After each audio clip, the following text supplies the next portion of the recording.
আসসালামু আলাইকুম এভরিওয়ান, আশা করি সবাই ভালো আছেন। আমিও ভালো আছি আলহামদুলিল্লাহ, আপনাদের দোয়ায়। তো আজকে আপনাদের জন্য আরেকটি ইউনিক রেসিপি নিয়ে হাজির হলাম আমি। দেখতেই পাচ্ছেন এগুলো কি বলেন তো, ওগুলো কি? হ্যাঁ, দেখতেই পাচ্ছেন এটা হচ্ছে গরুর ভুঁড়ি বা বট, যে যেই নামে চিনেন। তো আমি আজকে এটাকে আমরা ভুঁড়ি বলি বা বটও বলে অনেকে। তো এই জন্য আমরা একটা ফ্রাই প্যান বসিয়ে দিলাম। ফ্রাই প্যানের মধ্যে দিয়ে দিলাম তেলের মধ্যে দিয়ে দিলাম 2 কাপ পেঁয়াজ কুচি, তেজপাতা, দারচিনি, এলাচ সব কিছু দিয়ে ভালো করে ভেজে নেব পেঁয়াজগুলো। তো পেঁয়াজগুলো ভেজে তার মধ্যে দিয়ে দিব আদা রসুনের বাটা।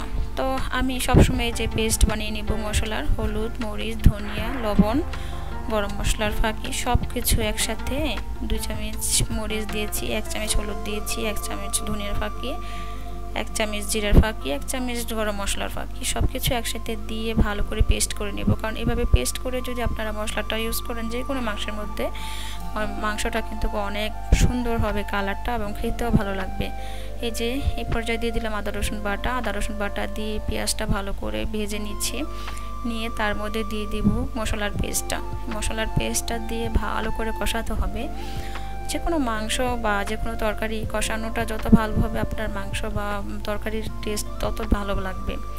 আর এই যে বাটিটা ধুয়ে একটু পানি দিয়ে দিলাম, তো দিয়ে ভালো করে কষিয়ে নিচ্ছি। এটা কষতে কষতে আমি এদিকে আরেকটা হাঁড়িতে আমি একটু খাসির মাংস রান্না করব। তো এটা কষতে থাকুক, যতক্ষণ না পর্যন্ত কষতে থাকছে এতক্ষণ আমি অন্যটা করে আসছি। এই যে আমি খাসির মাংসটা নিয়েছি ভালো করে ধুয়ে পরিষ্কার করে। খাসির মাংসটার মধ্যে অনেক তেল রয়েছে, যার জন্য আমি তেলটা কমাই দেবো। তো দিয়ে দিলাম একটা পাত্রের মধ্যে খাসির মাংস, তার মধ্যে তেজপাতা, দারচিনি, এলাচ, পেঁয়াজ কুচি, আদা রসুন পেস্ট, হলুদ, মরিচ, ধনিয়ার ফাঁকি, গরম মশলার ফাঁকি, জিরার ফাঁকি সব কিছু দিয়ে আমি আজকে মাখায় টাকায় মাংসটা রান্না করব। তো অনেকে কিন্তু দুইটা জিনিসই কিন্তু গন্ধর জন্য খেতে পারেন না। খাসির মাংস প্লাস গরুর ভুঁড়ি দুইটাই কিন্তু গন্ধ হয়। তো এই গন্ধের জন্য আপনারা অবশ্যই এটার সাথে একটা সিক্রেট ইনগ্রেডিয়েন্ট অ্যাড করতে পারেন, সেটা হচ্ছে ভিনেগার। আমি এটা অ্যাড করেছিলাম বাট ভিডিওতে দেখা যায়নি। তো ভিনেগারটা ইউজ করলে কি হয়, যে কোনো যেমন খাসির মাংসের গন্ধটাও থাকবে না, বা গরুর ভুঁড়িতে যে একটা বাজে গন্ধের জন্য অনেকে খেতে চান না সেটাও থাকবে না। তো ওইদিকে আমার মশলাটা কিন্তু ভালো করে কষানো হয়ে গেছিলো গরুর ভুঁড়ির জন্য। তো এই বটের বটগুলো দিয়ে তারপর ঢেকে দিয়েছি। আর এদিকে ভারী মাংসটাও হচ্ছে।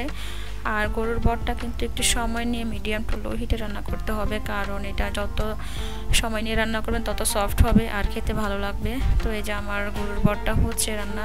এই পর্যায়ে দিয়ে দিলাম আমি 1 চামচ লবণ স্বাদ মতো, আর একটু চিনি দিয়ে দিয়েছিলাম, 1 চামচ চিনি দিয়েছিলাম। আর এদিকে আমার খাসির মাংসটা প্রায় হয়ে আসছে দুইটাই। এই যে লবণটা স্বাদ মতো দিয়ে দিলাম। আর নামানোর আগ মুহূর্তে 1 চামচ জিরার ফাঁকি দিয়ে দিলাম। জিরার ফাঁকিটা টালা ভাজা জিরার ফাঁকিটা দিলে একটু গন্ধ ভালো লাগে। আর দিয়ে দিলাম একটু রাঁধুনি মাংসের মশলা দিয়ে একটু শুকাই নেব। তো এটা হতে থাকুক। আর ওইদিকে আমার বটটাও প্রায় হয়ে আসছে। দেখেন এটাকে বলা হয় গরুর বটের কালো বোনা, কারণ এটা আপনি আস্তে আস্তে ধনিয়ার কুচিও দিয়ে দিলাম। ধনিয়া পাতা কুচিটা দিলে গন্ধটা আরও বেশি ভালো লাগে খেতে। তো ভালো করে লাল লাল করে ভেজে নিয়ে নিলাম, শুকাই নিলাম পানিটা। দেখতেই পাচ্ছেন মাশাআল্লাহ দেখতে কতটা সুন্দর হয়েছে, লোভনীয় হয়েছে। এটা চাইলে আপনারা কয়েকবার জাল করলে আরও বেশি সফট হবে, কারণ যত জাল করবেন এটার স্বাদ ততই বাড়বে। তো গরম ভাতের সাথে এইভাবে শীতের মধ্যে যদি আপনারা এই রেসিপিটা ফলো করে রান্না করে খান, আশা করি ভালো লাগবে।